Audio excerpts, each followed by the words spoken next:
Ready? Yep.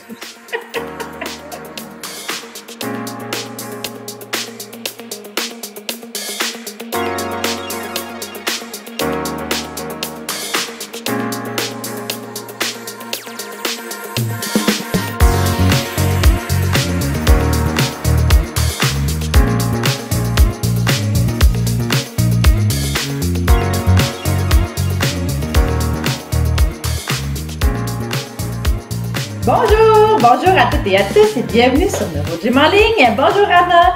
Bonjour. Avec moi dans une vidéo à distance. Donc Rana et moi, on est bien contents d'être avec vous dans une nouvelle vidéo. Donc on termine bientôt le mois d'avril, donc le mois qu'on a dédié aux lésions médulaires et à la proprioception.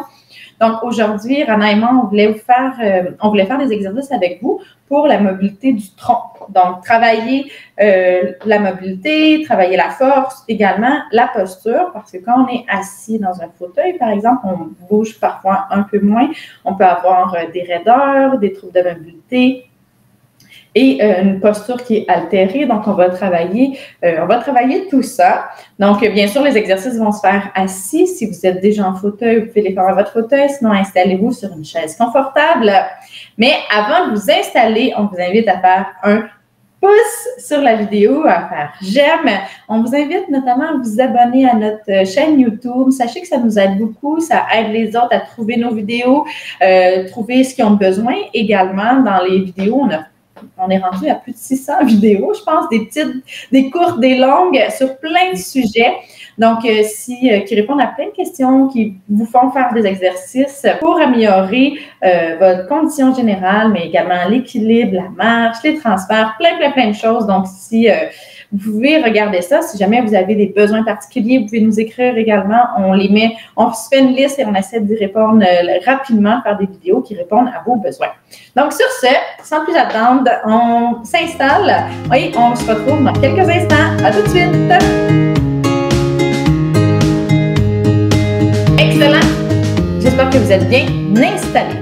Donc, rapidement, comme toujours, je dois dire que les exercices que je donne sont généraux, qui ne sont peut-être pas adaptés à votre condition, à vos capacités. Essayez de les faire au mieux de vos capacités. Si jamais ça fait mal, si vous avez de la douleur, allez moins loin, moins fortement.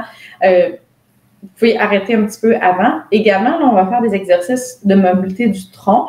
Faites attention à votre sécurité. Le plus important, c'est vraiment votre sécurité. Donc, si vous avez besoin de vous tenir avec vos bras, par exemple, vous avez besoin d'avoir quelqu'un avec vous, assurez-vous d'avoir ce que vous avez besoin avant de débuter. Excellent. Donc, on va s'installer. Donc, vous savez, j'aime bien expliquer les choses parce que c'est comme ça que vous pouvez prendre ces informations-là puis les ajouter puis modifier vos activités de tous les jours pour vraiment modifier vos façons de faire, votre posture et tout. Donc, je vais juste prendre un petit peu de temps pour expliquer qu'est-ce qui se passe quand on est assis puis qu'est-ce qu'on doit surveiller pour éviter les douleurs au dos et également renforcer les muscles, améliorer notre posture en général. Puis, je le dis souvent à ceux qui me suivent, pour pouvoir être plus fonctionnel, pour utiliser nos bras, par exemple, on doit avoir le tronc qui est stable. Donc, imaginez une grue que la voiture au sol ne serait pas stable, bien, le bras ne pourra pas être stable non plus, ou un arbre, ou si le tronc bouge, bien, les arbres vont bouger encore plus. Donc, travailler le tronc, c'est très important. C'est important pour tout le monde, mais notamment quand on est en fauteuil, parce que c'est notre stabilité qui fait qu'on peut utiliser nos bras, qu'on va être capable de soulever des objets, qu'on va pouvoir les transférer, tourner, tout ça. Donc, ce qui arrive, par contre, quand on est assis, c'est que souvent, la première chose qu'on veut regarder aussi, c'est que notre dos, habituellement, on a une lordose comme ça, mais quand on s'assoit, puis si on ne contracte pas bien les muscles de notre tronc, je vais essayer de me mettre un petit peu plus pour que vous me voyez comme ça. Si on ne contracte pas bien les muscles de notre tronc, on va s'affaisser comme ça, puis être en slump. À ce moment-là, ici, la lordose qui est censé être naturel est affaissé, peut même être en syphose, donc la courbure va aller de l'autre côté, ça peut créer des douleurs au dos. Puis, ben là, on est moins stable, on a les épaules qui s'enroulent également, ça comprime la cage thoracique, il y a des gens qui vont avoir de la difficulté à prendre des grandes respirations, par exemple, ou s'ils s'entraînent puis qu'ils doivent respirer plus fortement, mais ça peut être inconfortable. Donc, on veut travailler ça, on veut contracter les muscles du dos, puis on va aller chercher un petit peu de lordose. Notre premier exercice, ça va être justement ça. On va travailler avec le bassin, puis on va aller chercher de la lordose, on va creuser notre dos, puis on va faire ça à répétition pour mobiliser. Si jamais vous n'avez pas de muscle au niveau de l'abdomen, vous pouvez le faire avec vos bras, donc vous pouvez vous pousser, puis aller comme ça. On va le faire en mobilité. On y va doucement, puis on essaie d'aller le plus loin possible en lordose. Ça va, Rana? Oui, ça va. Super. Donc, moi, je vais rester de côté comme ça. Rana, tu peux te mettre droite. OK? OK. Donc, on va commencer bien droite. Et c'est parti, on fait 30 secondes. Là, on arrondit le dos. On creuse, on creuse, on creuse. On va vraiment bien sentir ici. Et on arrondit. Ce que je recommande, c'est comme Rana, elle a les mains au niveau des hanches. C'est exactement ça. C'est les hanches qui vont tourner, qui vont rouler. C'est l'iliaque qui tourne puis qui nous fait arrondir ou creuser le dos. Une des choses qu'on peut faire aussi, c'est mettre notre main comme ça, puis vous allez sentir le mouvement des vertèbres. Okay, on peut prendre une pause. Chez les gens qui ont beaucoup, beaucoup de difficultés, puis souvent, faites attention parce qu'il y en a qui vont le faire des épaules. Fait que là, je ne sais pas si vous voyez la différence, mais il y a du mouvement dans mon bas de dos, mais ça vient principalement de mes épaules. Si vous n'êtes pas capable de travailler le bas du dos du tout, c'est une bonne option. Mais sinon, on essaie vraiment que ça vienne du bas du dos. Fait que là, les épaules ne vont pas bouger et c'est le bas du dos, si possible. Si les gens ont des paralysies à ce niveau-là, c'est correct d'utiliser une compensation, mais essayez quand même de le faire. Bien, ceux qui ont une paralysie partielle, par exemple, essayez vraiment de le faire au niveau, utiliser les muscles de cette région-là, les muscles lombaires. Donc, on y va en faisant une série, on part droit. Puis, ce que je voulais dire, c'est que parfois, on a de la difficulté avec notre proprioception, on a de la difficulté à vraiment bien contrôler cette région-là. Puis, ça peut être très raide, mais on peut mettre nos mains comme ça. Puis là, moi, j'ai mis mes doigts. Là, on sent vraiment bien le mouvement des vertèbres. Puis, s'il n'y a pas de mouvement, puis que c'est beaucoup plus vers le haut, par exemple, là, je pourrais aller un petit peu plus loin comme ça, ou qu'il n'y a pas beaucoup de mouvement, avec nos doigts, ça va donner une rétroaction. Ça peut améliorer le mouvement. Excellent. Ça va, Rana? Oui, ça va. Est-ce que tu as des douleurs à ce niveau-là? Non, pas de douleur, mais je sentais très bien. Ça te sent bien? Est-ce que tu sens bien le mouvement des vertèbres? Oui? Super. OK, parfait. On en fait un dernier. C'est parti. Ça, c'est une chose aussi. On peut essayer vraiment de se concentrer sur le mouvement, surtout si vous avez des troubles de sensibilité et de proprioception. Et vraiment sentir.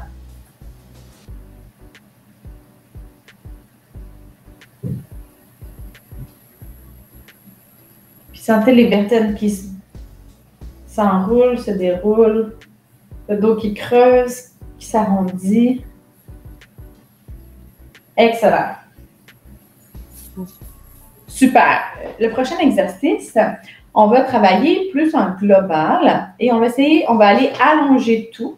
Donc, on va tout aller allonger, puis on va utiliser nos bras pour faire comme un allongement, puis même que ça va aider à décoapter. Je ne sais pas si tu le sens, ça fait du bien en fait. Ça nous allonge et ça enlève un petit peu de pression.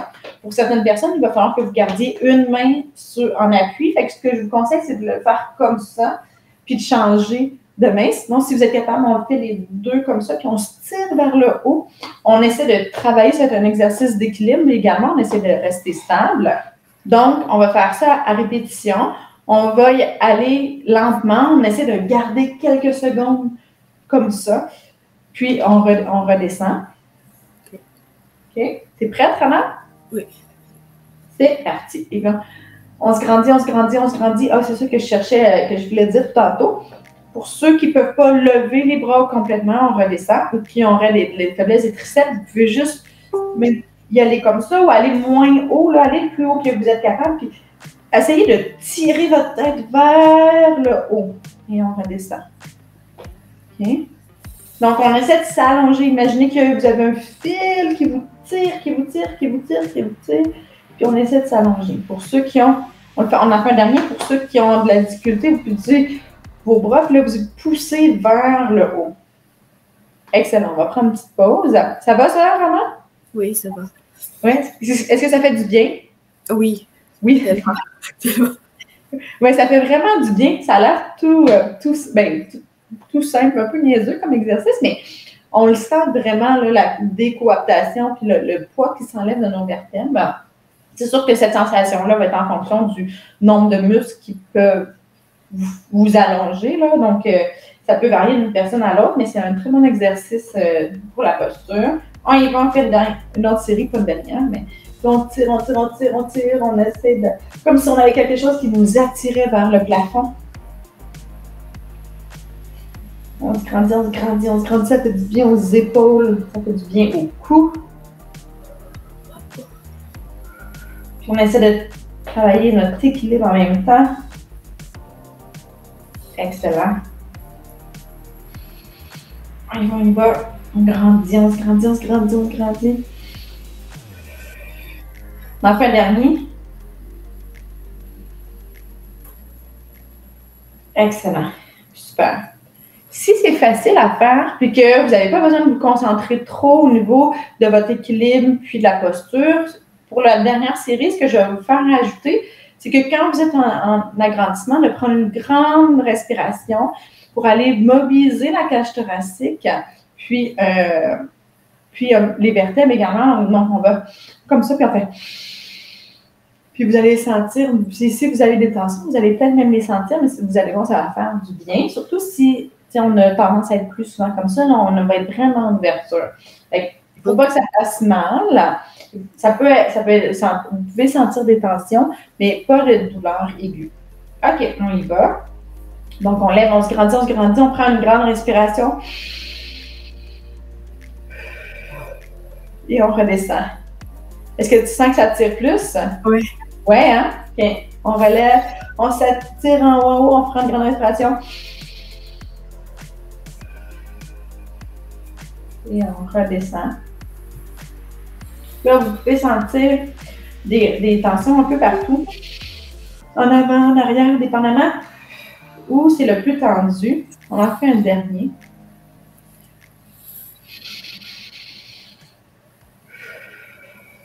Et on redescend. Excellent. Super. Donc, le diaphragme, qui est une coupole en dessous de nos côtes, est attaché il s'attache un peu comme le stade olympique à Montréal, a des filets, puis il s'attache un peu partout. Donc, il s'attache en arrière, il s'attache en avant. Donc, puis ça, il peut avoir des tensions. Donc, on peut sentir des tensions un peu partout.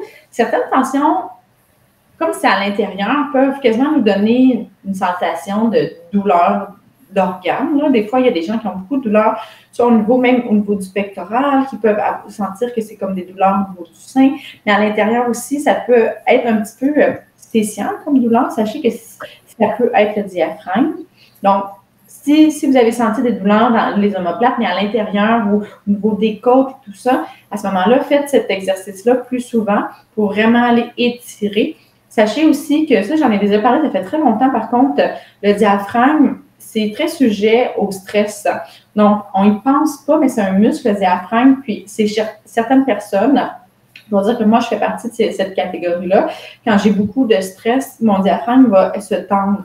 On a des zones comme ça dans le corps, comme le cou, les trapèzes, qui réagissent au stress. Des fois, on n'a pas l'impression qu'on est stressé, mais notre corps nous dit qu'on est stressé. Donc, ça se peut que vous ayez des douleurs ici au niveau du sternum. Puis ça se peut qu'en faisant cet exercice-là, il y a eu beaucoup de douleurs, puis ça tirait d'un peu partout. À ce moment-là, faites les étirements. Et si vous avez beaucoup de stress aussi, des activités de gestion de stress peuvent aider à diminuer ces tensions-là. Mais ça, c'est toute une autre chose, mais tu sais, c'est influencé, puis ça va influencer notre posture, ça va influencer comment on va respirer, comment on va, notre cage thoracique, comment elle va bouger également. Donc, tout est interrelié, donc c'est important de prendre soin de soi globalement. Donc, ça fait partie, la santé mentale, la gestion du stress fait partie de tout ça. OK, là-dessus, on continue nos exercices.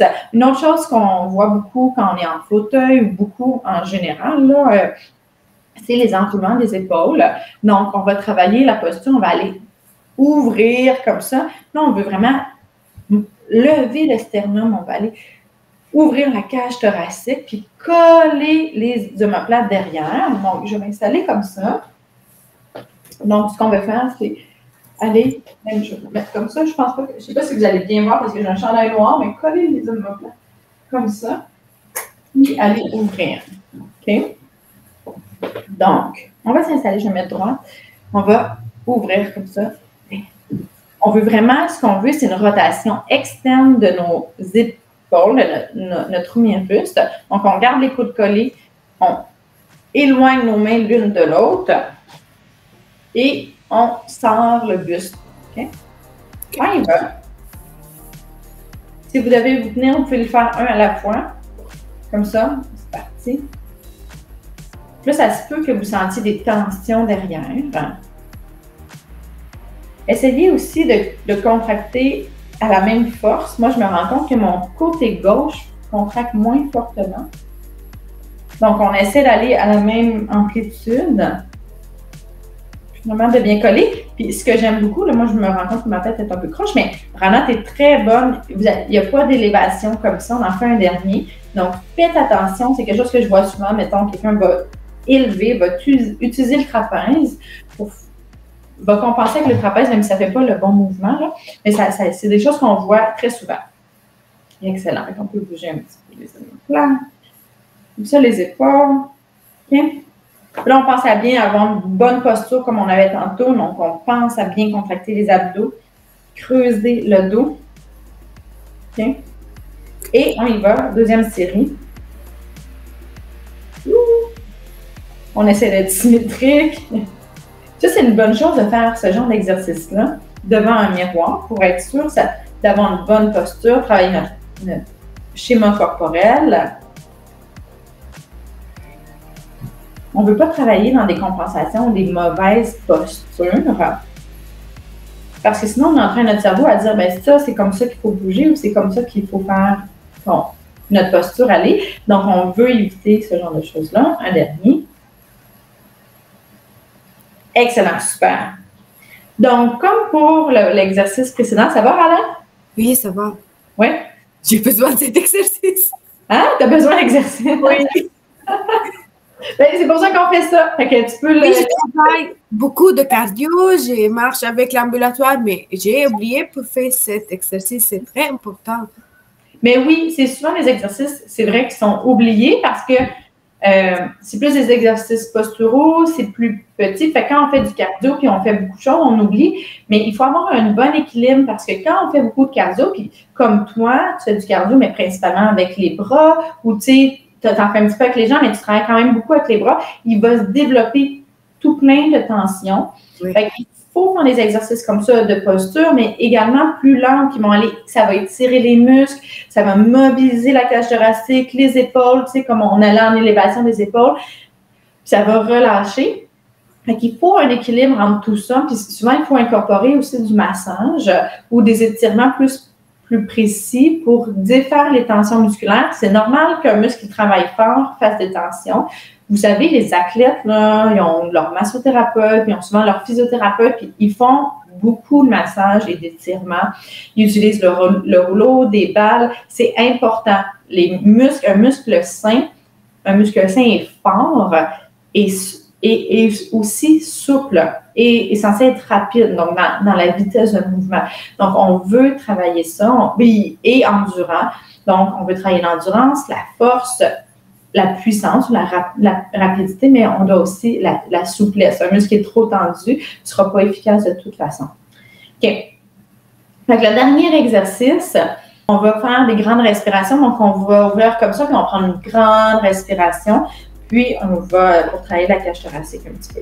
Et c'est parti. Donc, on ouvre comme ça. Et prenez une bonne respiration avec le ventre et on revient. Donc, on travaille avec le diaphragme. On ouvre.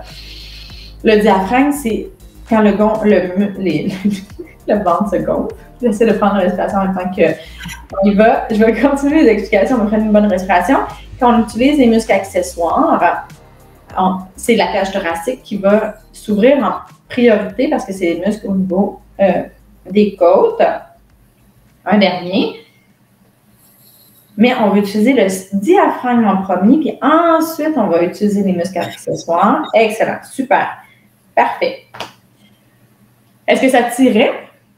Non. Non? Non. OK. Donc, ça peut être la position qui est différente, qui ne va pas stimuler, qui ne tire pas sur des tensions. Ça se peut aussi que vu qu'on l'a fait avant, il y a des tensions qui se soient relâchées, puis là, ben, il y en a moins. Fait que ça, c'est des choses, vous allez voir, là, des tensions musculaires, quand ça ne fait pas trop longtemps qu'ils sont installées ou qu'ils ne sont pas trop grandes, vont quand même, c'est ce qui est le fun, là, ils vont se réduire assez rapidement, puis vous allez refaire le même exercice, puis après ça, il n'y aura plus de tension.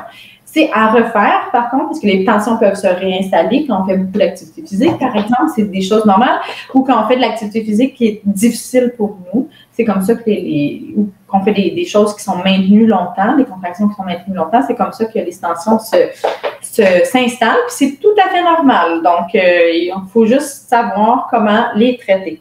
Donc, le dernier exercice qu'on va faire, c'est un exercice que j'aime beaucoup pour le tronc, c'est pour la mobilité également, puis c'est assez fonctionnel. C'est d'aller lever une fesse et de contracter les fléchisseurs latéraux comme ça. C'est bon pour nos transferts, hein, quand on fait comme ça, quand on veut bouger dans notre fauteuil. Et ça va mobiliser le tronc, mais en flexion latérale. Donc, on transfère notre poids d'un côté, ça travaille la proprioception également. Et là, on lève la fesse de l'autre côté sans juste se pencher comme ça, mais on veut vraiment qu'il y ait un raccourcissement. Donc, on veut utiliser nos muscles du tronc comme ça. Okay. On est prête? On va commencer par la droite. OK. Et c'est parti. Donc, on lève la droite. On redescend. On va de l'autre côté. On lève. Pour ceux qui ont beaucoup de difficultés, vous pouvez utiliser vos bras. Là, essayez vraiment de sentir que ça te contracte sur le côté. Pour ceux qui ont fait de la réadapte, c'est vraiment un exercice qu'on fait beaucoup. C'est bon aussi pour la marche, pour les gens qui utilisent la compensation avec le tronc. Comme... Exact. Un dernier. Tu sais, puis on parle de compensation des fois. Tu peux arrêter, Rana, de compensation. Souvent, je dis qu'il faut éviter les compensations, mais dans certaines situations, on n'a pas le choix. Fait que là, à ce moment-là, on va aller travailler les muscles qui vont nous aider. Pour les gens qui ont des grandes faiblesses au niveau des jambes, mais il faut que le tronc soit un petit peu plus fort parce que c'est le tronc qui va aider, qui va compenser pour la faiblesse. Ouais. Puis, tu sais, c'est super utile pour les transferts, par exemple, quand on veut déplacer nos fesses. Donc, c'est vraiment important. C'est important pour plein de choses. OK, on s'installe, on fait la deuxième série. On commence par la droite. Donc, on va vers la gauche et on lève la droite. Ça, c'est aussi un exercice qui est difficile à comprendre pour beaucoup de gens.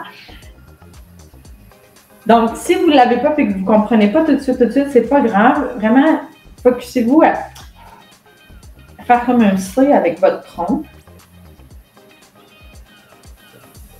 Surtout les gens qui ont moins de sensations au niveau du tronc.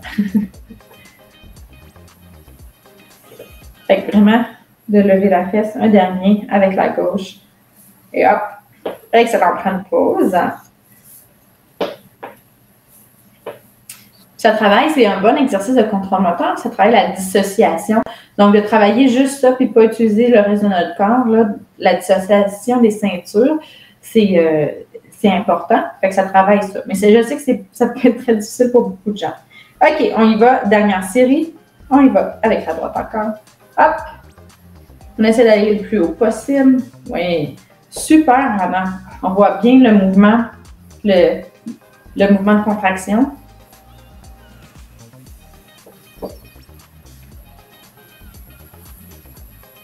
Excellent.